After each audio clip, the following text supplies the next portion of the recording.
मेरे साथ खोलिए नेमिया की किताब और उसका चौथा बाब, 4 अध्याय, और ब्रदर आप कोट कीजिए प्लीज, 4:10।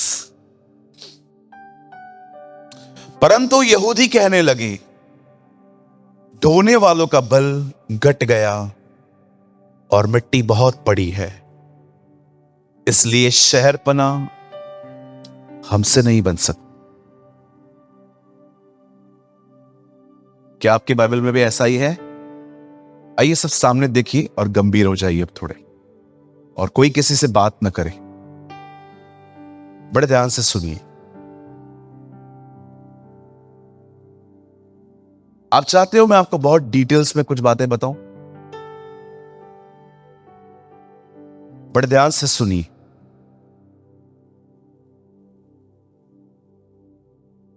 अब जब भी पुराने नियम को पढ़े, क्या आपने एक बात नोटिस की? जब भी इज़राइल के लोगों ने परमेश्वर की मानी, सारी आशीषें उन्हें मिली,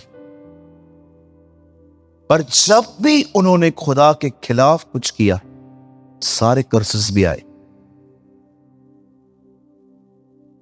आप जानते हो, जब भी परमेश्वर देखता था ये मेरे लोग मेरे खिलाफ जा रहे हैं, जानते हो खुदा क्या करता था?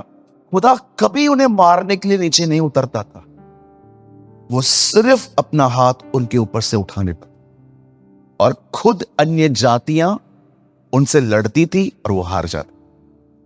आप पढ़ के देखिए, इज़राइल कोई भी लड़ाई अपनी ताकत से नहीं जीतता था, हमेशा वो परमेश्वर की मदद से जीतते थे। और जब परमेश्वर वहां से निकल जाता था, ये लोग हार जाते। इसीलिए दाऊद को ये सीक्रेट पता चल गया, इसलिए हर युद्ध में वो परमेश्वर का हाथ मांगता था। एक रहस्य है। एक टाइम ऐसा आया जब खुदा ने इन लोगों को बहुत समझाया, मेरे खिलाफ मत जाओ, मैं छोड़ दूंगा, तुम कहां के भी नहीं रहोगी। यीशु ने नए नियम में भी सेम बात कही, अगर नमक ही खराब हो जाए तो तुम उसे किस चीज से नमकीन करो। और एक समय ऐसा आया जब परमेश्वर ने इन लोगों पे गिव अप कर दिया, और परमेश्वर ने डिसाइड किया, ये गुलामी से निकल के आए थे ना, अब मैं इन्हें वापस गुलामी में भेज दूंगा। इस बार सिर्फ फर्क इतना था कि देश और राजा अलग था बस। पहले फिरौन और मिस्र था, अब नबूकदनेस्सर और बेबीलोन था। अब ये लोग वहां से निकलकर वापस आए 70 साल के बाद। 70 साल के बाद जब ये लोग वापस आए तो यरूशलेम खंडर बन चुका था, तबाह हो चुका था। और जब ये बातें जो हुई थी, एक व्यक्ति था, मैंने उसका नाम भी लिखा है, मैं आपको सुनाता हूं उसका नाम। मुझे बहुत पसंद है ये व्यक्ति, क्योंकि बहुत कंसर्न था ये खुदा के लिए। इसका नाम था हनानी। हो सकता है मैं थोड़ा यहूदी नाम लेने के लिए मैं झिझकता हूं, लेकिन जहां तक मैं जानता हूं उसका नाम हनानी। अब सुनिए क्या हुआ। ये लोग गुलामी से निकलकर आए हैं और इनका पूरा नगर खराब पड़ा हुआ है। जब ये लोग ये सब देखते हैं, जानते हो वहां से जो लोग ट्रैवल करके गधों पर, घोड़ों पर, खच्चरों पर बैठ के वहां से पास होते थे, जब उस नगर को इस तरह देखते थे ना, तो वो जानते क्या उनके लिए कहते थे? उन्हें ऐसा कहा जाता था कि देखो यहोवा ने इनकी हालत क्या कर दी। लिखा है उनकी बड़ी नाम धराई होती थी। नाम धराई का मतलब होता है कि आपका नाम स्पॉइल किया जा रहा। और जब ये सब कुछ हो रहा था, तब वहां पर एक व्यक्ति था, उसने डिसाइड किया कि वो एक गॉडली मैन से मिलेगा इस बारे में, जिसका नाम था Nehemiah. He was a very godly person. मैं आप में से हर एक को कहना चाहता हूं, इस दुनिया में जो लोग परमेश्वर के साथ चलते हैं, सिर्फ उनके ओपिनियन पे ध्यान दिया करो। बाकी लोगों की बकवास, अंधकार में चलने वाले लोग आपको कुछ भी कहते हैं, प्लीज उन्हें सीरियसली मत किया करो। जस्ट या ये बात जान लो, इनके ओपिनियन सिर्फ और सिर्फ डस्टबिन में डालने के लिए होते। मुझे आप सामने सुना के जाओगे ना, मैं हाँ हाँ करूंगा। अगर आप खुदा के साथ चलते हो ना, मैं आपको सच कहता हूं, मैं आपके ओपिनियन पे बड़ा ध्यान दूं। लेकिन जो लोग परमेश्वर के साथ नहीं चलते हैं, मैं आपको कहना चाहता हूं, उनका ओपिनियन आपके अंदर नहीं बैठना चाहिए। Just use and throw. आप जानते हो, he was a godly man. वो एक ईश्वरीय भक्त था। मेरी बहुत जो शुद्ध हिंदी वाली बाइबल है ना, उसमें लिखा है वो एक ईश्वरीय भक्त था। इंग्लिश में लिखा है ही वॉज अ गॉडली पर्सन। अब देखो, उसके पास लोग आते हैं, और मैं अगर नहीं बोल रहा हूं तो वहां लिखा है हनानी। यस, ये हनानी है। अब हनानी आता है, बोलिए हनानी। हाँ, ओके, ये मेल है, फीमेल नहीं है। हनानी बहन नहीं है, भाई है। बोलिए हनानी। चलो, अभी हमने बहुत सारे नाम याद रख रहे हैं, जैसे इंडियन नेम्स होते हैं, कमलेश, रमेश, अशोक, नरेश। आइए थोड़ा इन नामों को भी याद करिए। कहिए अपने बाजू वाले को हनानी। नहीं, जैसे मैं बोल रहा हूं वैसे हनानी। या हनानी। हाँ, ये आपको कभी नहीं भूलेगा। एक भाई ने कहा, क्या मैं लाजर को लालू बोल सकता हूं? मैंने कहा नहीं, लाजर लाजर ही है। ओके, क्योंकि अगर तू आज कहेगा कि लाजर को लालू कहूं, तो कल तू ये भी कहेगा क्या मैं मार्था को कमला कह सकता हूं? मैंने कहा नहीं सर, बिल्कुल नहीं। ओके, इतना ज्यादा दूर मत जाओ। कहिए हनानी। क्या है, हम लोगों ने ना ये नाम बड़े डिफिकल्ट होते हैं। मैं ट्रेन में जाते आके एक ही चीज सीखा हूं, कल्याण से डोंबिवली, डोंबिवली से थाने, थाने से घाटकोपर, उसके बाद कुर्ला, दादर, बाईकला। इतनी अनाउंसमेंट सुनी है, इतनी अनाउंसमेंट सुनी है, ये सुन सुन के हमें यही याद पड़ता है। लेकिन जब हम बाइबल पढ़ते हैं, यरूशलम, बेथेस्दा, जरूबाबेल, थोमा जो दिदुमुस कहलाता था, जब ये वर्ड्स हमारे सामने आते हैं ना, हमें बहुत डिफिकल्टी होती है। तो कोई बात नहीं, इंपॉर्टेंट है इवेंट याद रखना कि क्या हुआ था। अब एक हनानी नाम का एक व्यक्ति आता है, वो पूरा बयां करता है कि क्या हो रहा है। आइए, मैं चाहता हूं आप सब सामने देखिए। ओके, ये मैसेज स्टार्ट हो रहा है।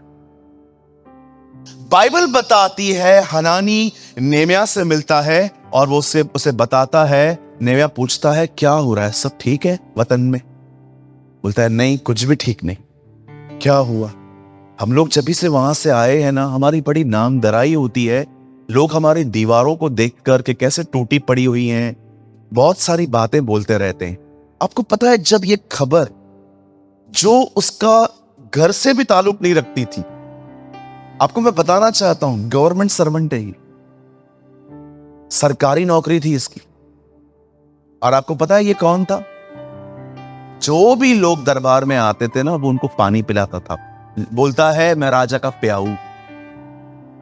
अब जानते हो, जब इसे ये बात पता चलती है कि कोई दीवार टूटी है जो हमारी है, और जानते हो उसने क्या किया? लिखा है, जब ये खबर उसके पास पहुंची, इसका एटीट्यूड देखिए। आप मत खोलिए, बस सिर्फ आप ये लगाइए 1:4। यहां देखिए, जब उसे पता चलता है कि परमेश्वर का जो नगर है, उसकी दीवार टूटी है, ये बातें सुनते ही मैं बैठकर रोने लगा और कुछ दिनों तक विलाप करता रहा और स्वर्ग के परमेश्वर के सम्मुख उपवास करता और प्रार्थना करता रहा। अब जब इसे पता चलता है कि यह प्रॉब्लम है, उसने डिसाइड किया कि वो खाना छोड़ देगा और न केवल उपवास करेगा, पर बाइबल बताती है उसने प्रार्थना भी की। हम थोड़े डिफरेंट हैं, हम उपवास करते हैं, प्रार्थना नहीं करते। कई सारे लोग उपवासों में जाएंगे, कुछ दुआ नहीं करेंगे। मैं आपको सच कहता हूं, you are wasting your energy and time. कुछ नहीं होने वाला है। वजन जरूर कम होगा, आमीन, लेकिन स्पिरिचुअली उधर ही रहोगे। शॉर्ट टेम्पर, बहुत सारी बातों में वही बातें, वही साइकिल चलती रहेगी। अब जानते हो इस बंदे ने क्या किया? इसने किया उपवास। क्यों? क्यों उपवास किया उसने? Why fast? कुछ लोग कहते हैं उपवास करने की जरूरत क्या है, खुदा ऐसे भी तो सुनता है। फिर इसने क्यों किया? आपको लगता है आप इससे ज्यादा आत्मिक हो? आपको लगता है आप इससे ज्यादा स्पिरिचुअल हो? सुनिए, हम में से बहुत सारे लोग ये बात नहीं जानते हैं, उपवास का मतलब होता है परमेश्वर के सामने नम्र बनना, हम्बल बनना। वो जानता था जो काम रुका हुआ है वो खुदा ही कर सकता है, और वो उनकी ही मदद करेगा जो नम्र है। बहुत सारे जो लोग हैं ना, उनको लगता है फास्टिंग मीन्स सुबह से लेकर रात तक कुछ भी न खाना। Brother, you are wrong. उपवास का दूसरा नाम है अपने आप में हम्बल होना, नम्र होना। आप जानते हो जब इसने उपवास किया, अब मैं आपको बताना चाहता हूं, सुनिए, मैं इसके उपवास को महिमा नहीं दे रहा हूं, पर देखिए इस बंदे ने क्या किया। सबसे पहले जब इसे प्रॉब्लम पता चलती है, ये उपवास करता है और उपवास में दुआ करता है। और जानते हो दुआ में खुदा से क्या कहता है? बोलता है, हे परमेश्वर, तू अपने उस वचन को याद कर। तूने कहा था अगर तुम पाप करोगे मैं तुम्हें यहां वहां कर दूंगा, लेकिन अगर तुमने मेरी बातों को माना, चाहे पृथ्वी के जिस शोर में रहोगे सब जगह से इकट्ठा करके आ जाऊंगा। जब उसने ये प्रतिज्ञा परमेश्वर को बताई कि परमेश्वर तूने कहा था कि अगर हम पाप करेंगे तो हमें तितर बितर कर देगा, लेकिन यदि हम तेरी मानेंगे, चाहे हम कहां पर भी हो तू हमें इकट्ठे करेगा। उसने परमेश्वर से प्रार्थना की, और जानते हो प्रार्थना करने के बाद अब देखिए उसके साथ क्या हुआ। उसने परमेश्वर से मदद मांगी, फेवर मांगा। मैं आपसे पूछना चाहता हूं, यहां पर कितने लोग हैं जब आप अपनी जिंदगी के कुछ ऐसे डिसीजंस लेते हैं जो बहुत ही लॉन्ग टर्म्स में चलने वाले हैं? मुझे बताइए आप में से कितने लोग की ये लाइफस्टाइल है कि आप कुछ समय स्वर्ग के परमेश्वर के सामने उपवास करते हैं, नम्र होते हैं, उससे कहते हैं, खुदा मैं ना अपने जिंदगी में मेरी पेट इतनी छलनी छलनी हो गई है कोड़े खा खा के, अब मैं और बेयर नहीं कर सकता, अब मैं और ठोकरें नहीं खा सकता, अब मैं और सारी चीजों को बर्दाश्त नहीं कर सकता, इसीलिए मैं फास्टिंग करता हूं, मैं नम्र होता हूं कि कृपया मुझे अपने रास्ते दिखा। मुझे बताइए, समटाइम्स मैं आपको सच कहता हूं, आपके कोड़े आपको बुद्धिमान बना देंगे। बिलीव मी, कई बार आपके जो स्ट्राइल्स जो आपको लगते हैं ना, कई बार हम जब गलतियां करते हैं और जो हमें कोड़े लगते हैं ना, बिलीव मी, वो कोड़े बहुत कभी कभी अच्छे होते हैं। ये कोड़े आपको हम्बल बनाएंगे, ये आपको नम्र बनाएंगे।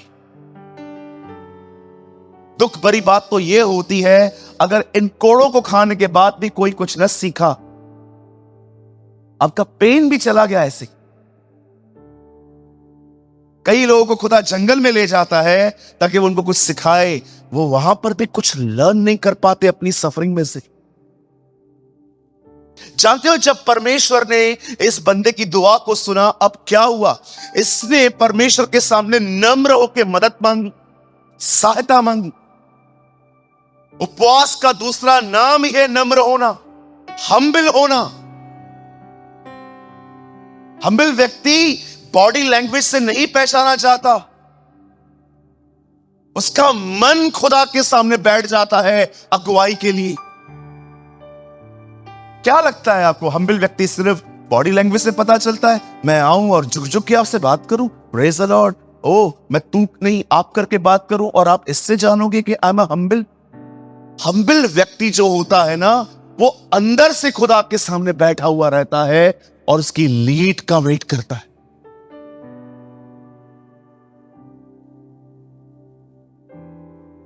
काश ये चीजें आपको इनसाइट पता चले जो मैं कह रहा हूं, जो मैं समझा रहा हूं। अगले दिन ये राजा के सामने जाता है, और जानते हो जैसे ये राजा को इस बार पानी पिला रहा था, पता नहीं क्या हुआ राजा को, राजा का ध्यान ग्लास पर नहीं इसकी शक्ल पे गया और उसको देखा। बोलता है तू बीमार है? नहीं। तो फिर उदास क्यों है? इससे कैसे पता चला ये उदास है? बोलता है तू तो रोगी भी नहीं है। अब पढ़ के देखिए, वहां पर पूरी बातचीत लिखी हुई है। जानते हो नेहमिया क्या कहता है? अगर मेरे पुरखों का वो शहर बिगड़ा हुआ है तो मैं उदास क्यों न रहूं? वो नगर जहां पर मेरी पुरखों की कब्रें हैं, जहां पर इब्राहिम, इसहाक और याकूब रहते थे, जहां पर मेरे बाप दादाओं को मार दिया गया, जहां पर शहीद हुए थे लोग, अगर वो नगर उजड़ा हुआ है तो मैं खुश नहीं रहूं? मैं खुश रहूं? तब राजा बोलता है बोल क्या मांगता है? बोलता है बस मुझ पे कृपा कर दे, मुझे वहां जाने दे कुछ लोग। रानी बाजू में बैठी थी, रानी उससे पूछती है वापस कब लौटेगा? बोलता है वो मुझे नहीं पता है, लेकिन प्लीज मुझे जाने दो। आप जानते हो उसके बाद वो क्या कहता है? बोलता है मुझे एक लेटर भी लिख के दो, मुझे वहां पर कुछ मटेरियल चाहिए, दीवारों के लिए लकड़ियां चाहिए वगैरह वगैरह। सब कुछ बनाकर वो उसको लेटर वगैरह बना के उसको रवाना करता है। सुनिए, जब परमेश्वर का अनुग्रह आएगा, बिलीव मी, तब मनुष्य का अनुग्रह भी साथ आएगा। When the grace of God will come, automatically the grace of man also. इसीलिए कलाम कहता है यीशु परमेश्वर और मनुष्य के अनुग्रह में बढ़ा हुआ। पढ़ा है आपने? चैप्टर 2 ल्यूक में लिखा है। आपको पता है परमेश्वर का अनुग्रह क्या होता है और मनुष्य का अनुग्रह क्या होता है? परमेश्वर का अनुग्रह मतलब कि उसने ठान लिया वो आपकी मदद करेगा। और जानते हो कैसे? वो आपके साथ कुछ लोग देगा जो आपको फेवर करे। जब परमेश्वर का अनुग्रह आएगा ना, तो साथ में मनुष्य का अनुग्रह भी आएगा। ये ट्विंस है। एसाव आएगा तो याकूब भी आएगा। यस, बाइबल में बहुत सारे ट्विंस वर्ड है, आपको पता है? कभी वो अलग नहीं हुए। तू अपने परमेश्वर से अपने सारे मन, प्राण, शक्ति, बुद्धि से प्यार कर और अपने पड़ोसी को अपने समान प्रेम कर। ट्विंस वर्ड है ये, कहां पर भी पढ़ लो आपको साथ में मिलेंगे। और कलाम कहता है जिसे परमेश्वर ने जोड़ा है उसे मनुष्य अलग न करे। बहुत सारे आज हमारे प्रचारक भाई वचनों को अलग अलग करते है ना, वो एक ही हिस्सा बताते। जिसे परमेश्वर ने जोड़ा है उसे इंसान अलग न करे। ब्लेसिंग बताते हो ना, कंडीशन बताते हो आप। मैं एक चर्च में था, एक पास्टर जी मुझसे पहले प्रचार कर रहे थे और उन्होंने कहा अपना हाथ उठाइए। सबने हाथ उठाया, मैंने भी उठाया और उन्होंने कहा बोलिए कलाम में लिखा है। हाँ, कलाम में लिखा है जो मांगो तुम्हारे लिए हो जाएगा। मैंने हाथ नीचे कर दिया। उन्होंने मुझे देख लिया। मीटिंग के बाद वो कहते हैं ब्रदर आपको मुझसे कुछ प्रॉब्लम है? मैंने कहा brother I love you but I am not agree with you. क्यों? मैंने कहा आप बोलते हो जो मांगो तुम्हारे लिए हो जाएगा, ये किधर लिखा है? बोला ये देखो यूहन्ना 15:7 में लिखा है जो मांगो तुम्हारे लिए हो जाएगा। मैंने कहा पूरा पढ़ो। यदि तुम मुझ में बने रहो और मेरा वचन तुम में बना रहे तो तुम जो चाहो मांगो तुम्हारे लिए हो जाएगा। अच्छा, अभी इधर कोई आया हुआ है, उसको बेबी नहीं होता। दीदी आपको बेबी नहीं होता, समझो। नहीं भैया मेरे पास 5 हैं, इतने हैं, बाहर बैठाना पड़ रहा है तुम्हें। अगर आपको बेबी नहीं हो रहा और मैं आपको कहता हूं जो मांगो हो जाएगा, आपको पता है मैं आपके इमोशंस के साथ गेम खेल रहा हूं। अभी आप यहां से होप लेके जाएंगे, मैंने आपको आधा बताया ही नहीं। बहन पहले खुदा में पढ़, बाइबल में लिखा है वो तेरे मनोरथों को पूरा करेगा। उससे पहले क्या लिखा है? यहोवा को अपने सुख का मूल जान, वो तेरे मनोरथों को पूरा करेगा। आप जानते हैं हम लोग है ना सच्ची बोलता हूं, वो शर्ट के देखा होगा ना, जब टेलर शर्ट्स कपड़ा सीते हैं तो बहनें खड़ी हो जाती हैं, ये काट दे, ये काट दे, ये काट दे। बहन बचा क्या दूं? या कभी कभी आपने देखा होगा हम लोग है ना हर चीज पे कटिंग करते रहते, बहुत सारे कट्स लगते हैं, बहुत सारी चीजों में हम कट मारते हैं। कई बार हम जब प्रचार भी करते हैं ना, हम लोगों को सिर्फ प्रतिज्ञा बताते, कंडीशन क्यों नहीं बताते? अब आपको पता है क्या होगा? वो बहन को अगर बच्चा नहीं हुआ ना, वो हमारे खुदा को झूठा समझेगी। Don't play with people's emotions. आपने कभी देखा है मैं इतना जल्दी प्रोफेसी करूं? आपने कभी देखा है मैं नीचे आऊं और जल्दी से आपके ऊपर हाथ रखूं? अरे 4 बार खुदा मुझे नहीं कहता ना, योना की तरह पानी में नहीं फेंकता, तब तक नहीं करता। एक बार तो मुझे ऐसा लगा मुझे परमेश्वर ने पीछे से धक्का दिया, जा। ओके, जा रहा है। मुझे बहुत डर लगता है, क्योंकि मैंने अपने पास्ट में ये बहुत गलतियां की हैं। मैंने कई लोगों के लिए ऐसे कुछ बोल दिया था, ब्रदर प्रभु मेरे को बोल रहा है। मुझे प्रभु अंदर से बोल रहा है, बोलता है मैंने नहीं बोला, तू बोल रहा है ये। मैंने कहा आई एम सो सॉरी लॉर्ड। आपको पता है जब खुदा बोलता है तो क्या होता है? वो पूरा होता है। जो खुदा की तरफ से नहीं है वो पूरा नहीं होगा। इसीलिए आप में से जितने भी लोग यहां पर मुझे देख रहे हैं, ये बोलने से पहले 100 बार सोचा करो, प्रभु मुखे चाहिए, परमेश्वर ने मुझसे कहा। कुछ लोगों से तो प्रभु मूसा और एस्तर से भी ज्यादा बात करता है, मूसा से भी ज्यादा इससे बात करता है। करता है ना? मूसा से भी इतनी बात नहीं करता था जितना वो आपसे बात करता है। ब्रदर, हाँ कल रात को मैं बैठा था, हाँ तो मुझे खुदा ने कुछ कहा। क्या? मुझे खुदा ने कुछ कहा क्या? मुझे प्रभु ने कहा इस बंदे से तूने पैसा लिया है ना, नहीं देना है। समझो कोई बहन मिल रही है और कह रही है, बहन आपको पता है मैं खुदा के कितनी करीब हूं। इतनी? कल मैं दुआ कर रही थी, एक बहन ने मुझे अपनी कुर्ती दी थी पहनने के लिए, मुझे आज खुदा ने कहा नहीं लौटानी, वो मैंने तुझे दी है।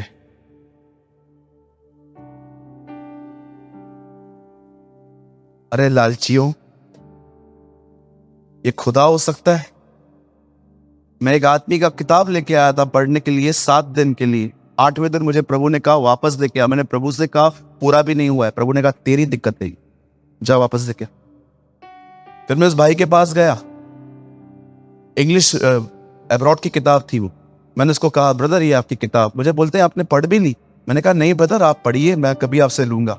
उन्होंने कहा आप लेके जाओ वापस, आप पढ़ के दो। मेरे मन में पीस था, मेरे अंदर शांति थी। और जानते हो जब मैंने किताब कंप्लीट की और मैंने उनको वापस की, मुझे क्या बोला? बोला मुझे नहीं चाहिए, अब रख लो। मैंने प्रभु से कहा जब यही मुझे देना चाहता था तो तू मुझे, जब ये मुझे देना चाहता था तो तू मुझे क्यों परेशान कर रहा था प्रभु? मुझे परमेश्वर ने कहा जो छोटी छोटी बातों में विश्वास योग्य है वो बड़ी बड़ी चीजों का अधिकारी बनता है। याद रखिए, खुदा है ना बहुत छोटी छोटी बातों में परखेगा। आपने तौलिया पूरा गीला करके फेंक दिया, अब आपको क्या लगता है ये तो लेडीज का काम है, उठाएगी। हम लोग घर पे आते हैं चप्पल सॉक्स कहां भी फेंक देते हैं। करते हैं भाई लोग? नहीं करते? करते? हाथ मत उठाओ, इधर से ही जूता आएगा। करते हैं? हाँ, वॉशरूम जाते हैं कई बार, ठीक से पानी भी नहीं गिराते वहां पर। आपको पता है, आपको लगता है मैं मजाक कर रहा हूं, मैं आपको सच कहता हूं खुदा आपको कभी बड़ी बड़ी बातों में नहीं परखेगा। एक भाई ने कहा मुझे दर्द है, मैंने कहा प्रार्थना कर। नहीं, मुझे प्रभु ने दिया है। मैंने कहा कहां लिखा है ये? उससे पौलुस को दिया था। मैंने कहा तो पौलुस है, पौलुस की बातें करते हो, पौलुस की तरह जीवन जीते हो? बोला नहीं, रहने दो, ये मुझे नम्र होने के लिए, नम्र होने के लिए नहीं, घमंडी तुझमें से घमंड निकालने के लिए रखा गया है। ऐसी बड़ी बड़ी बातें करते हैं।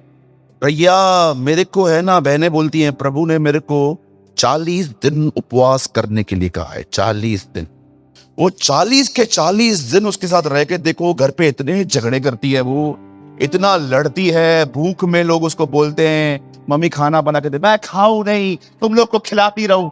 ऐसा उपवास किस काम का मेरी बहन?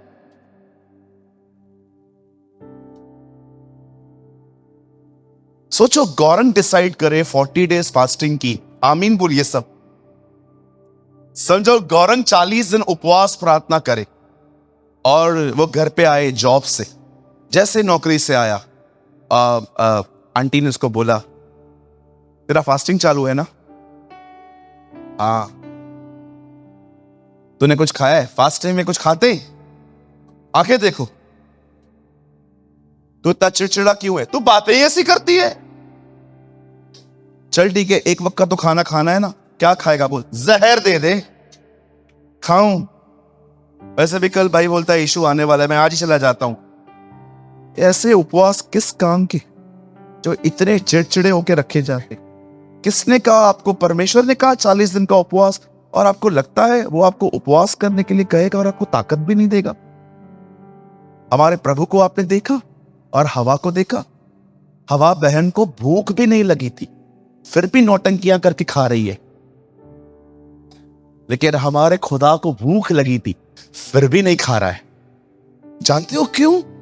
आई डोंट नो, मैं किसी दिन आपको समझाऊंगा। लिखा है वो आत्मा से भरा हुआ जंगल में गया और सामर्थ से भरा हुआ निकला। One day I will teach you the Holi spirit is different and the power is different. ये दोनों चीजें अलग है। कुछ लोग पवित्र आत्मा से भरे हुए हैं, सामर्थ से नहीं। They have a good in nature, उनका स्वभाव बहुत अच्छा है, लेकिन सामर्थ नहीं है उनके पास। They don't have the power of the Lord. आप जानते हैं इस बंदे के साथ क्या हुआ? आइए, मैं मैसेज में ही हूं, डोंट वरी। ये चीजें समझानी बहुत जरूरी थी, क्योंकि लोग है ना बहुत सारी अनगॉडली थिंग्स को भी गॉडली समझ लेते। सुनिए मेरे पीछे, बोलिए। कहिए, जब प्रभु उपवास करने के लिए कहेगा तो वो ताकत भी देगा। यहां पर कितने लोग हैं जिनको 5 दिन में एक बार भी भूख ने परेशान नहीं किया? बहुत होंगे, लिख के देता हूं, बहुत लोग होंगे। आज भी दोपहर को इनको मत दो, कुछ नहीं बोलेंगे। नहीं ब्रदर, ऐसा नहीं है, आप मुझे ज्यादा ही आत्मिक समझ रहे हो। ऐसा कुछ नहीं है, मैं तो इतना सोच के आया था, आज मैं 2 लेके जाऊंगा। हमारे लोग बहुत अच्छे हैं, है ना?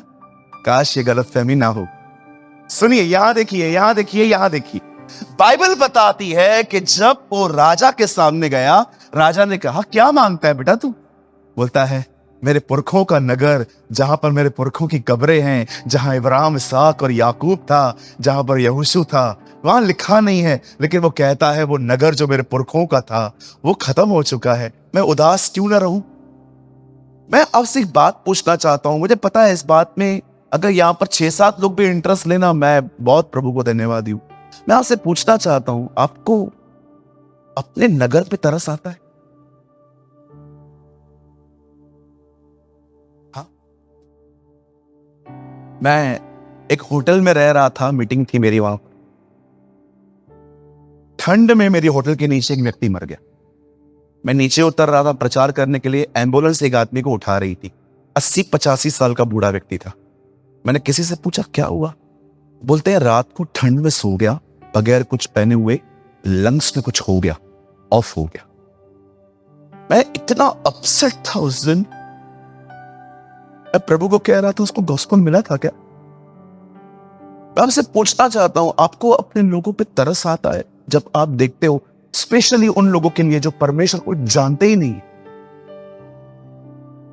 मैं कल मुंबई में बता रहा था, खुदा यूसुफ से ज्यादा उसके भाइयों से प्यार करता था, इसीलिए वो उन्हें कहता है, यूसुफ कहता है तुमने मुझे नहीं, खुदा ने मुझे यहां बेचा ताकि तुम्हारे प्राण बचे।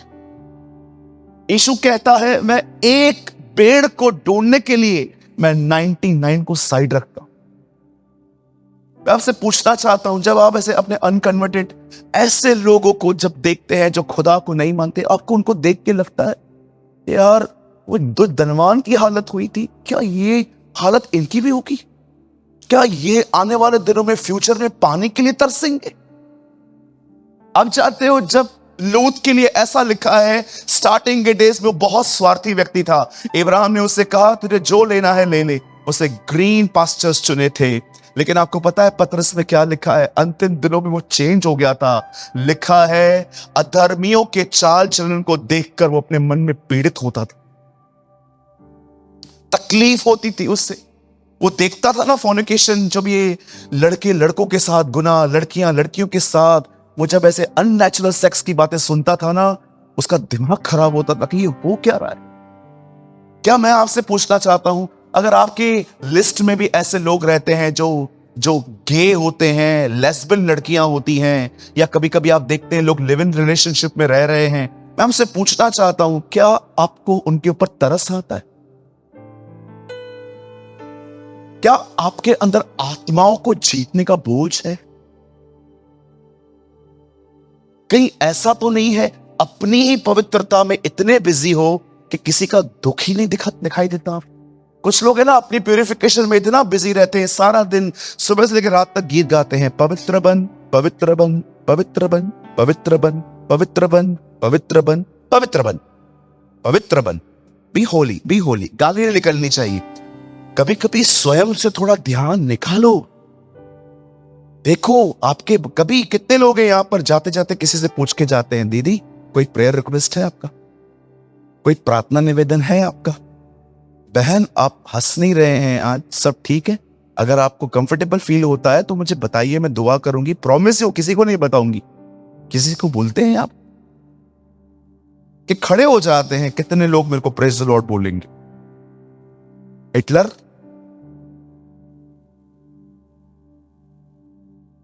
सीखो इन लोगों से, लर्न। मैं बहुत घाई और जल्दी में बोल सकता हूं, लेकिन मैं बहुत स्लो बोल रहा हूं आज। जानते हैं जब इस बंदे को वहां से पत्र मिल गया, अब ये इजराइल आया, और आपको पता है इजराइल के अंदर जब ये वहां पर गया, इसे सब कुछ देखा, और अपना जो विजन था, जो अपना बोझ था, उसने कुछ भाइयों के साथ शेयर किया कि मैं तुम्हें बताना चाहता हूं कि स्वर्ग के परमेश्वर ने मेरे अंदर क्या उपजाया है। मैं बैठा था, हनानी आया, मुझे बर्डन आया, मैंने उपवास रखा, और आज मैं आया हूं, चलो हम इस दीवार को बनाएंगे। और आपको पता है एक एक व्यक्ति का, जिन्होंने उसकी दीवार को बनाने में मदद की थी, एक एक व्यक्ति का नाम है। क्यों? हेलो, नाम क्यों है? अपने दाहिने हाथ को उठाइए, कहिए वह अपने लोगों के परिश्रम को कभी नहीं भूलता। यस आमीन। वो अपने लोगों की मेहनत को कभी नहीं भूलता। तुमने चेयर साफ की है, तुमने दरिया बिछाई है, तुमने ये किया है, तुमने वो किया है, विश्वास करो अगर आपने किसी को ठंडा कटोरा ग्लास भी पिलाया है ना, तुम्हारा खुदा तुम्हें कभी नहीं भूलेगा। एक एक व्यक्ति का नाम है, लिखा है जिस जिसके घर के सामने थी। एग्जाम्पल दूं, मैं यहां बैठा हूं, सूरज प्रेमानी, हमने दीवार टूटी हुई है, वहां लिखा है ये जो हिस्सा था सूरज ने बनाया। बिल्कुल मेरे बाजू में पीटर का घर है, आगे की मरम्मत पीटर ने की। उसके बाद आगे लिखा हुआ है, अमन भाई यहां पर बैठे हुए, आगे की मरम्मत अमन ने की। आपको पता है जिन जिन घर के सामने, दीवारों के सामने रहते थे, सबने अपना अपना हिस्सा बनाना शुरू कर, एक एक का नाम आया है। आप पढ़ के देखिए, परमेश्वर कभी आपके परिश्रम को नहीं भूलता। इसलिए पौल कहता है हमारा मसीह में किया गया परिश्रम कभी व्यर्थ नहीं जाएगा, हर दुआ का उत्तर आएगा। कहिए मेरा परिश्रम कभी व्यर्थ नहीं जाएगा। दोबारा कहिए। और आप जानते हैं जैसे ही इन्होंने दीवार बनाना शुरू की, अब मैं आपको बताना चाहता हूं भैया 1 का 14 4 का 14 लगाइए। अब उन्होंने दीवार बनाना चालू की। अब वहां पर कुछ भाई लोग आए, उसमें से एक बंदे का खाली आपको मैं नाम बताता हूं, उसका नाम था संबलत। जब इसे पता चलता है कि यह बंदा दीवार बनाने के लिए यहां पर आया है, आपको पता है वो उनको बहुत धमकियां देता है, और वो धमकियां उनके कानों तक पहुंचती हैं। नहीं 4 का वो जो पहले लगाया था आपने, 4 का 10, परंतु यहूदी कहने लगे, अब उन लोगों ने धमकियां दी। जानते हो धमकी क्या दी? जब ये दीवार बन रही थी ना, ये लोग ठट्ठे उड़ा रहे थे। बोलिए ठट्ठे। हम लोग कैसे ठट्ठे उड़ाते हैं? लोगों की नाक पर, हाइट पर, मोटापे पर। किसी की आंखें टेढ़ी होती है तो हम उसको बोलते हैं, ओ देख इसकी आंखें देख। गंदी गंदी आदतें लोग। अगर आप दूसरों की कमजोरियों को देखकर आप किसी का मजाक उड़ाते हो, I am so sorry, you are a evil person. आप दुष्ट हैं। मुझे माफ कीजिए। अगर आप किसी का भी मजाक उड़ाते हैं, उसकी पर्सनैलिटी, उसकी गरीबी, उसकी कमजोरियां या उसकी गलतियों की वजह से वो भुगत रहा है, जो मेरे भाइयों मेरी बहनों, कभी किसी का मजाक ना उड़ाएं। किसी को हंसाने के लिए दूसरों का मजाक ना उड़ाएं। मजाक उड़ाना है ना, अपनी कमजोरियों पर लोगों को हंसाओ। अपने अपनी अपनी शॉर्टकमिंग्स बताओ कि मैंने कौन सी गलतियां की है। लेकिन कभी भी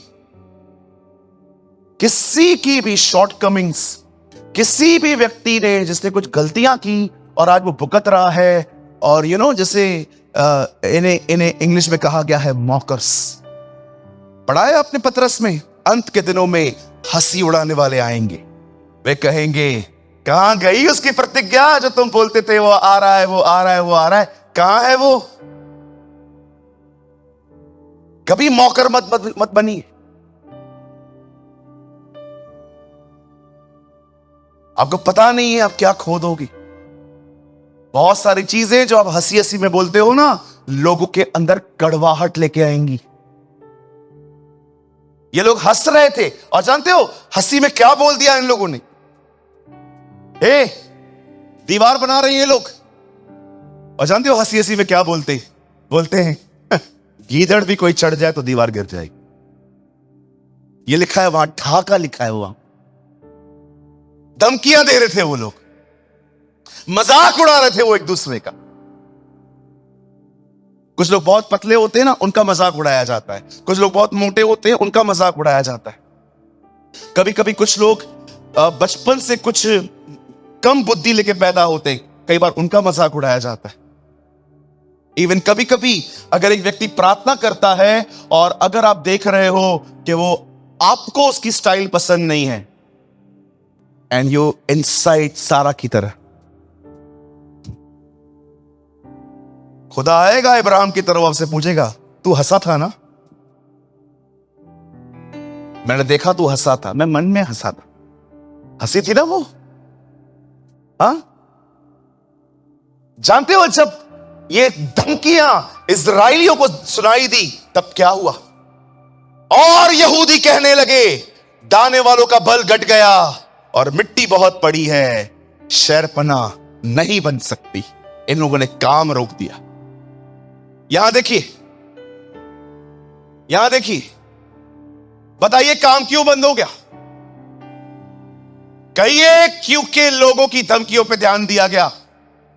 बोलो बाजू वाले को।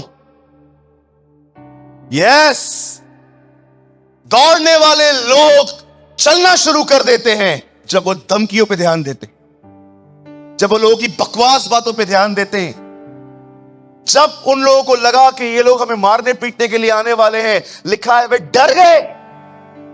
और जानते हो क्या बोल रहे हैं? देखो हमसे नहीं होवे, अब हमसे नहीं होने वाला ये सब। जब नेहम्याह ने देखा कि ये लोग डर गए हैं, देखिए 14 में वो ने क्या कहता है, 14 में। अब देखिए, यहां देखिए, नहीं एक वर्ड लगाइए 4 का।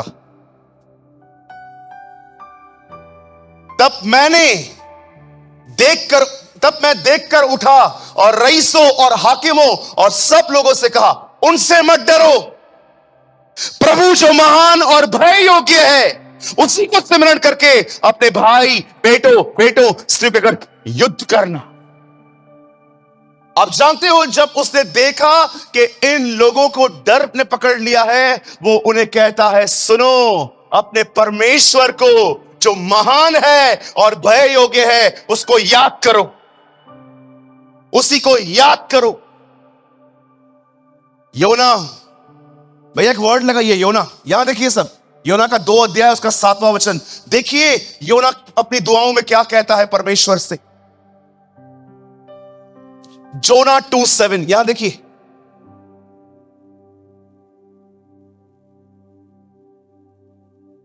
पास ब्रदर, जब मैं मूर्छा खाने लगा तब मैंने यहोवा को सिमरन किया और मेरी प्रार्थना वरन तेरे पास तेरे पवित्र मंदिर में पहुंच गई। आइए मैं चाहता हूं अब आप सब सामने देखिए, बाइबल छोड़ दीजिए अपना, सुनिए। जानते हो जब नेहम्याह ने देखा कि दीवार का काम रुक गया है, तब वो उन्हें कहता है अपने परमेश्वर को सिमरन करो। क्या होता है परमेश्वर को सिमरन करना, आपको पता है? आज मैं आप में से हर एक को जो अपनी जिंदगी में तरह तरह की यातनाएं भोग रहे हैं, आप चाहे मेंटली हैं, स्पिरिचुअली हैं, इमोशनली हर्ट हैं। इंसान 3 जगहों पे सफर करता है, याद रखिएगा, मेंटली, फिजिकली, इमोशनली। ये 3 तरह के दर्द होते हैं इंसान के अंदर। कोई बहुत मन में परेशान है, कोई इमोशंस में हर्ट है, कोई बदन के अंदर तकलीफें भोग रहा है। आप में से जितने लोग यहां पर बैठे हैं, चाहे आप फिजिकली किसी प्रॉब्लम में हो, मेंटली किसी प्रॉब्लम में हो, इमोशनली किसी प्रॉब्लम में हो, मैं फिर से कहता हूं, हर इंसान अपने जिंदगी में 3 जगहों पे सफर करता है। अगर आपको यह बात नहीं पता है, एटलीस्ट आज लर्न करो। पहले वो सफर करता है मन में, दूसरा वो सफर करता है इमोशंस में। किसी ने आपको कुछ कह दिया, आप हर्ट हो गए और आपको तकलीफ हो रही है कि मुझे ऐसा बर्ताव किया गया, या आप मन में कई बार टेंशन लेते हैं, या आप फिजिकली कभी कभी बीमार होते हैं। आप किसी भी जगह पे क्यों नहीं है, मैं आप में से हर एक को कहना चाहता हूं वही वचन जो नेहम्याह ने इस्राएल के लोगों से कहा, अपने परमेश्वर को सिमरन करो, अपने खुदा को याद करो। जानते हो परमेश्वर को याद करने का अर्थ क्या होता है? यहां पर योना कहता है, जब मैं मूर्छा खाने लगा, जब मैं निराश होने लगा, मैंने अपने परमेश्वर की तरफ देखा। दाऊद के लिए लिखा गया है, जब उसने देखा कि उसका परिवार लूट के अंदर चला गया है, उसने यहोवा को सिमरन करके हिया बांधा। मुझे बताइए, कब तक कोई आपको इंकरेज करेगा? कब तक कोई आपको उत्साहित करेगा? कब तक लोग आपको काउंसलिंग देते रहेंगे? कब हम ये सीखेंगे खुदा को याद करना और अपने आप को उत्साहित करना क्या होता है? आज मैं सिर्फ और सिर्फ इस उपवास प्रार्थना में सिर्फ आने वाले 10 मिनट मैं आपको समझाना चाहता हूं, परमेश्वर को याद करने का अर्थ क्या होता है। परमेश्वर को याद करने का अर्थ ये नहीं है कि आप आंखें बंद करो और इमेजिन करने लग जाओ कि स्वर्ग एक सफेद जगह है, वहां पर एक सिंहासन है और एक बड़ा व्यक्ति वहां पर बैठा है। मोस्ट ऑफ लोग ये सोचते हैं।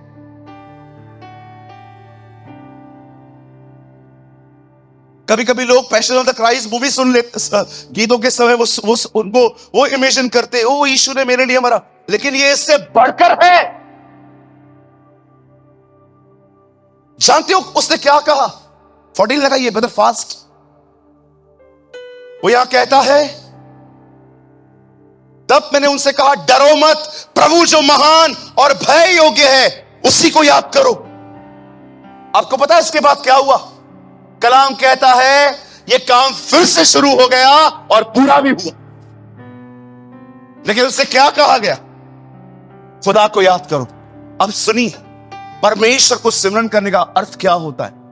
मैं आपसे पूछना चाहता हूं, क्या आपके पास कोई ऐसी नोटबुक है जिसमें आपने लिखा है कि उसने आपके लिए आज तक क्या क्या किया है? मुझे बताइए, do you have a book? आपके पास कोई बुक है? क्या आपने लिखा है? जब वो कहते हैं परमेश्वर को याद करो, तो याद रखना, सबसे पहले आपको यह देखना चाहिए कि खुदा आपको कहां से लेके आया, वो आपको कहां से लेके आया। मेरे भाइयों, मेरी बहनों, कभी आपको अंदाजा भी है अगर वो आपकी मदद नहीं करता आप कहां होते आज? कोविड पे कितने लोग बीमार पड़े आपको पता है? हमारे कलीसिया के अंदर मरने के कगार पे आ गए थे कुछ लोग, ऐसी तकलीफें हुई उन्हें। मुझे बताइए मेरे भाई, किसने तेरी जिंदगी बचाई? क्यों जिंदा है तू आज? क्योंकि खुदा चाहता था कि तू जिंदा रहे। बहुत सारी बहनें हैं, आपको परमेश्वर कहां से लेके आया। कितनी भाई बहन है यहां पर जो सदैव परमेश्वर को हर दिन हाथ उठा उठा के उसको कहते हैं, धन्यवाद परमेश्वर, तू मुझे कहां कहां से ले आया। हर सबत के दिन वे लोग शनिवार के दिन अपने घर में बैठते थे, चूल्हा नहीं जलाते थे। जानते हो वो घर पे बैठ के करते क्या थे? वो घर बैठकर याद करते थे कि परमेश्वर कैसे हमें मिस्र की गुलामी से निकाल के ले आया था। ये बाइबल बताती है कई बार जब वो गुनाह करते थे, खुदा उन्हें कहता था, क्या तुम नहीं जानते मैं तुम्हारा वही खुदा हूं जो तुम्हें मिस्र से निकाल ले आया। बहुत सारे जो लोग हैं ना, आज उनको अच्छे से याद है कि कितनों ने पैसा लेके वापस नहीं किया, कितनों ने क्या किया। उन्होंने हर तरह की नॉनसेंस अपने किताबों में लिखी है। मैं आपसे पूछना चाहता हूं, क्या आपको परमेश्वर की भलाइयां याद है? हाँ, जरा सोचो, यहां तक आने के लिए पैसे नहीं होते थे, पैदल आते थे हम लोग। कुछ लोग यहां पर डिसेंट कपड़े नहीं होते थे कुछ लोगों के पास, बीमार थे हम, तकलीफों में थे। कहां से निकाल लाया वो तुम? कभी उसकी विश्वास योग्यता आपने देखी? जानते हो परमेश्वर को सिमरन करने का अर्थ क्या होता है? उसके कामों को याद करना। हमेशा याद रखिए, न खुदा दिखता है न शैतान दिखता है, दोनों के काम दिखाई देते। आप कभी खुदा को नहीं देख सकते। अगर उसकी मर्जी हुई तो वो अपने आप को आप पे प्रकट कर सकता है, लेकिन याद रखना ये एक सत्य है, न शैतान दिखता है न परमेश्वर दिखता है, लेकिन बाइबल बताती है दोनों के कार्य दिखाई देते। अगर आप देख रहे हो कि कोई बंदा उसको माफ कर रहा है, ये परमेश्वर है। और आप देख रहे हो कि कोई किसको पीट रहा है, याद रखना ये शैतान का काम है। याद रखिए, न खुदा दिखता है न परमेश्वर दिखता है, पर दोनों के काम दिखते हैं। इसीलिए 1 यूहन्ना 3 में लिखा है, परमेश्वर का बेटा इसलिए प्रकट हुआ ताकि शैतान के कामों को नाश करे। सबसे पहले परमेश्वर को सिमरन करो। जानते हो क्यों? याद करो उसे तुम्हारे साथ क्या किया था। मैं ना पूरा दिन निकाल सकता हूं ये याद कर करके कि उसने मुझे क्या किया था। कैसे पप्पा को चंगा किया, मेरी मां को डिस्क से आजाद किया, मेरी बहन को बच्चा दिया, मुझे आशीष दी, मुझे ये दिया, मुझे वो दिया। ओ याद कर करके अविश्वास निकल जाता है और मैं उसको कहता हूं, धन्यवाद, तू वही खुदा आज भी मेरे साथ है। You are the same God. यही तो कारण था यहोशू और कालेब उन लोगों के सामने कहते हैं, सुनो, डरो मत। खाना बनाने में स्ट्रगल है, खाने में नहीं। चलो, वो हमारी रोटी ठहरेंगे, हम उन्हें सैंडविच की तरह खाएंगे। और जानते हो यहोशू क्या कहता है? चलो हम लड़ेंगे। क्यों? क्योंकि परमेश्वर हमारे साथ है। God is with me.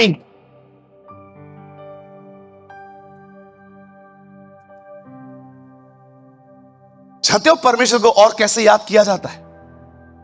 These are the biblical terms. और उसे याद किया जाता है उसकी प्रतिज्ञाओं के साथ। जब आप अपनी जिंदगी में टफ सिचुएशंस भी फेस करते हो, कठिन समय करते हो, आप जानते हो क्या होता है? आप उसकी प्रतिज्ञाओं को याद करते हो, उसके किए हुए प्रॉमिसेस को याद करते हो। कितनी बहनें हैं मुझे बताइए, अगर आपको बेबी नहीं होता तो आप उसे हर दिन कहते हो, you are the God of Ibrahim, तो इब्राहिम का खुदा। कितने लोग हैं यहां पर? मैं नहीं कहता कि आप प्रॉस्पेरिटी में जाओ, लेकिन आपसे पूछना चाहता हूं, कितने लोग हैं जिन्हें फाइनेंशियल प्रॉब्लम है और आप उससे कहते हो, you are the God of David, वो दाऊद का परमेश्वर।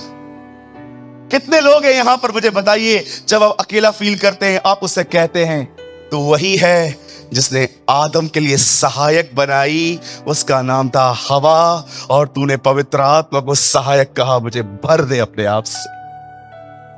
You remember his promises. कभी कभी हम लोग पता है क्या करते, यहां देखिए, हमारे अंदर फेथ नहीं होता है ना, हम जानते हो किन शब्दों में इसको कवर करते, प्रभु की मर्जी पूरी हो। बहुत बार लोगों में फेथ नहीं होता है, पर जानते हो क्या बोलते हैं थकने के बाद, अभी फेथ नहीं है, डिस्करेज है, तो जानते हो लोग लास्ट में क्या बोल के कवर करते, जैसा प्रभु को ठीक लगे। अगर आप यहां पर आए हैं और आपका परिवार विश्वास में नहीं है, आपको यह लगता है आपको प्रभु के सामने ये बैठ के बोलने की जरूरत है, प्रभु मुझे बताइए आप मेरे परिवार को बचाएंगे कि नहीं बचाएंगे? Are you foolish? आप मूर्ख तो नहीं है? मुझे डर लगता है कोई ऐसा तो यहां पर नहीं बैठा है 3 साल से जिसने इतना भी लर्न नहीं किया है कि खुदा के कलाम में लिखा है कि परमेश्वर चाहता है कि हर एक का उद्धार हो। आपको यह पूछने की जरूरत है? नो। आपको उसकी प्रतिज्ञा पर विश्वास करने की जरूरत है। परमेश्वर नहीं चाहता कि हम में से कुछ लोग सिर्फ यह विश्वास करें कि वो है, पर वो ये चाहता है कि हम में से हर कोई ये विश्वास करे कि वो अपनी प्रतिज्ञाओं को पूरा करता है। आज हमारे पास एक ऐसी पीढ़ी है जो विश्वास तो करती है कि परमेश्वर है, लेकिन उसके पास यह विश्वास नहीं है कि परमेश्वर अपनी प्रतिज्ञाओं को पूरी करता।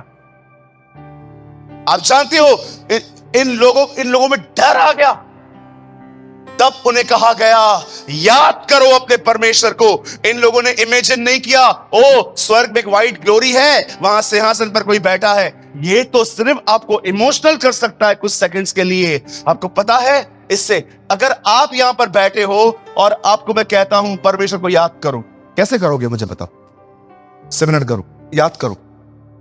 हाँ रुको भैया मैं याद करता हूं। हम लोग जानते हैं क्या करेंगे? अब हमने इमेजिन वर्ल्ड में जाएंगे। वाइट रोशनी है,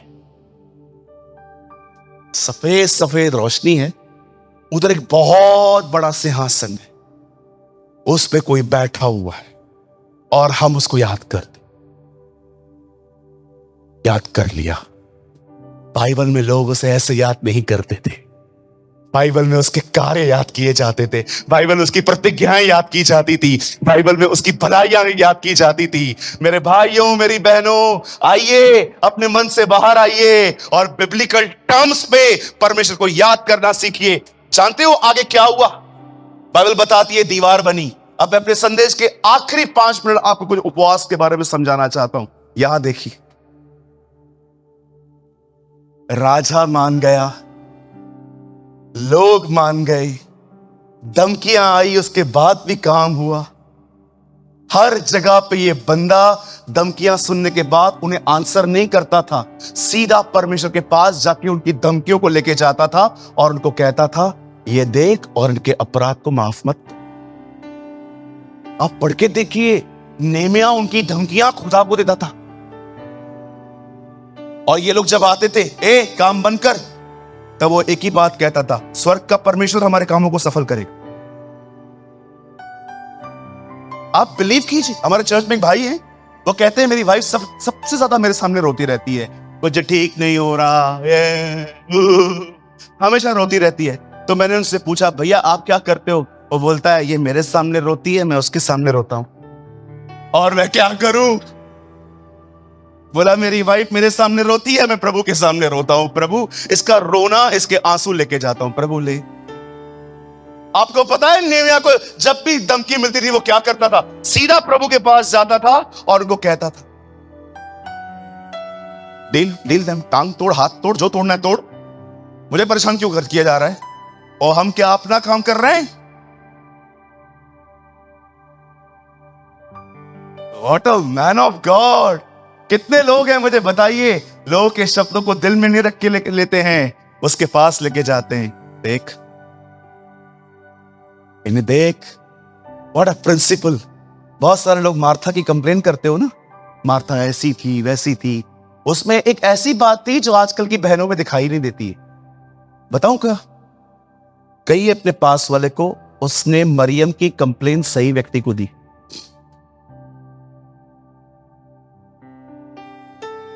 वो किसी के पास नहीं गई।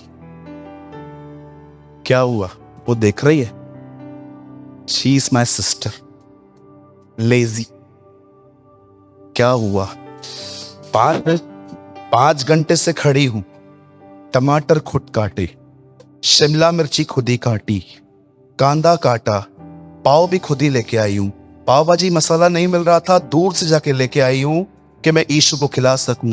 सब देख रही है, आई नहीं। फिर दूसरी आई, वो आग में घी डालने वाली। हाँ बहन, क्या हुआ? क्या हुआ दीदी, क्या बात कर रहे हो? हाँ आजा आजा, रॉकेल लेके आ। क्या हुआ? आते हैं ना कुछ लोग, सब पता होने के बाद भी क्या हुआ? आइए आइए आइए, रॉकेल लेके आइए, आइए पेट्रोल लेके आइए। क्या हुआ? नहीं कुछ भी नहीं, मैं कंप्लेन नहीं, मैं बुराई, मुंह से मैं बुराई नहीं करना चाहती, मैं कुछ।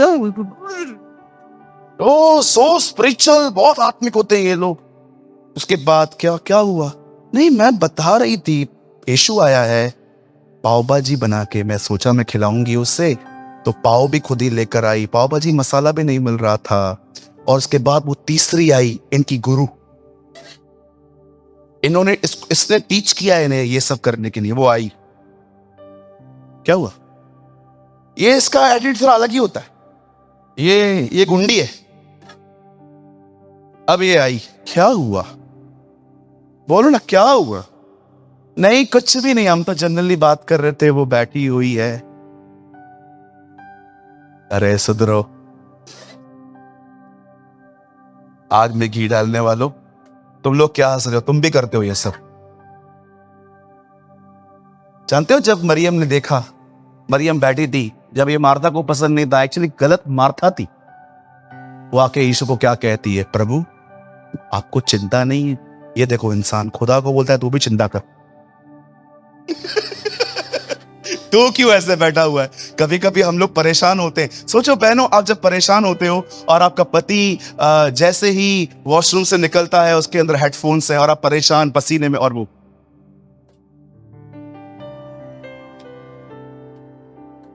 तो गाओ हालेलुया, तो गाओ हालेलुया, और आप रोटियां पका, और वो यीशु ने हमें बचाया पाप की जाल से, तो गाओ हालेलुया। कुछ लोग है ना, खुद दुखी होते हैं ना, उनको लगता है सब दुखी हूं। अरे तू दुखी है, मैं क्यों हो जाऊं? वो चेले भी ऐसे ही थे, वो बोट में सोया था, उसको बोलते हैं उठ, तेरे को चिंता नहीं है, सोया हुआ है, ये इंसान है। परमेश्वर हमें सिखाता है चिंता मत करो, हम खुदा को कहते हैं चिंता कर। ऐसा कैसे नहीं करता है तू चिंता? तुझे कोई चिंता नहीं है? सोचो मेरी बहनों, अगर आपका पति आपको ऐसे से ट्रीट करे, आप आराम से आप रोटियां सेक रहे हो, बना रहे हो, आपका बच्चा आपका पैंट पकड़ खड़ा है, मम्मी मेरे को जाना है, मेरे को टिफिन दे, और आपका पति, आप उस दिन पानी भी नहीं आया है और लाइट भी बंद है, और आप खाना बना रहे हो, और ये बाहर निकलता है, तो गाओ हालेलुया, तो गाओ हालेलुया। हालेलुया आपको भाई आग लगा देगा अंदर से, पवित्र आत्मा का आग नहीं, गंदा आग। और जैसे वो वैसे आप पूछ रहे थे, आप सोच रहे थे, वो आए और पूछे और पूछे पूछे पूछे, जैसे उसने खोला और वो आपके कंधे पे बोलते, और क्या हुआ, सब ठीक है? हाँ हाँ सब ठीक है। इतने टाइम से आप वेट कर रहे थे वो पूछे, और अब आपको वो पूछ रहा है तो आप बोलते हैं सब ठीक है। आप जानते हैं, यहां देखिए, वो रोया, उसने उपवास किया, उसे राजा ने कहा जा, उसे भाइयों का फेवर मिला, उसने अपना काम कंप्लीट किया। जानते हो ये क्यों हो पाया? 2 वजहों से। एक, उसे परमेश्वर की दया मिली, दूसरा वो नम्र बना।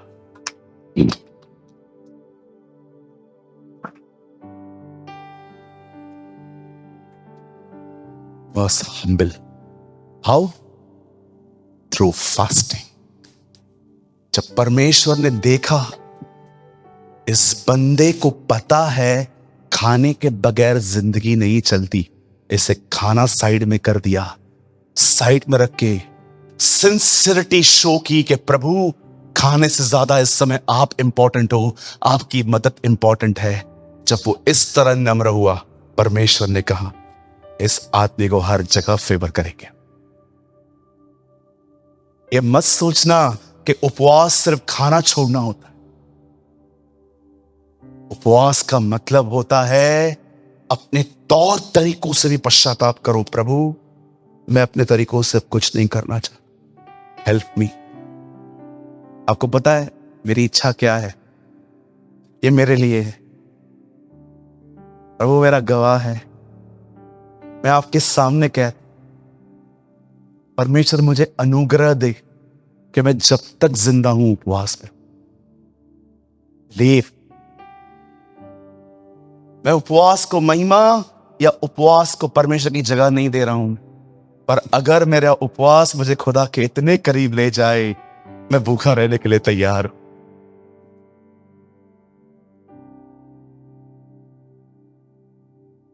मेरे भाइयों, मेरी बहनों, बी हम्बल, बी जेंटल, नम्र बने, नम्र बने। आने वाले दिनों में पता नहीं पब्लिकली फास्ट सब कब होगा, पर अपनी पर्सनली फास्टिंग कंटिन्यू रखिए। हर हफ्ते जाइए उपवास में, खुदा को पुकारिए, उसे कहिए प्रभु मैं नम्र बनता हूं, मैं दीन बनता हूं। अब देखिए ये आदमी इस रहस्य को पहचानता था और वो आशीषित हुआ, ब्लेस्ड हुआ।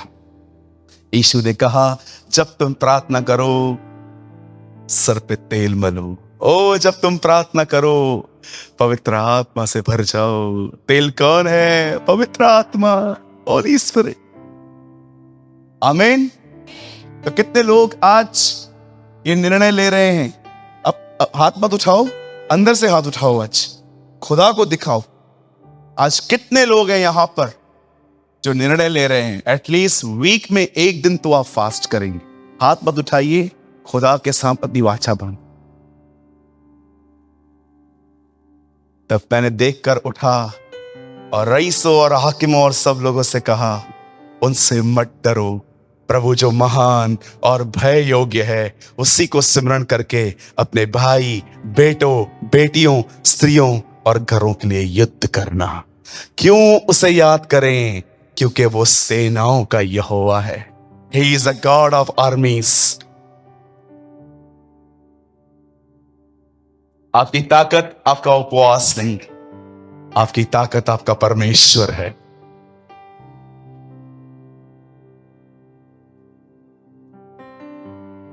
कल मुझे किसी ने मुंबई में कहा भैया उपवास में क्या होता है? मैंने कहा जुबान की हड्डी टूटती है। बोला ओ वाह, कुछ लोगों की जुबान में भी हड्डियां हैं, पता है? कई है जुबान में हड्डी टूटती है, समझ गए नहीं? कल एक भाई मेरा बोला ओ भैया उपवास उपवास बोलते हो, उपवास में होता क्या है? मैंने कहा जुबान की हड्डी टूटती है, इसका मतलब तू रूड बोलना बंद कर देगा। बोला हाँ मेरे पास 3 है।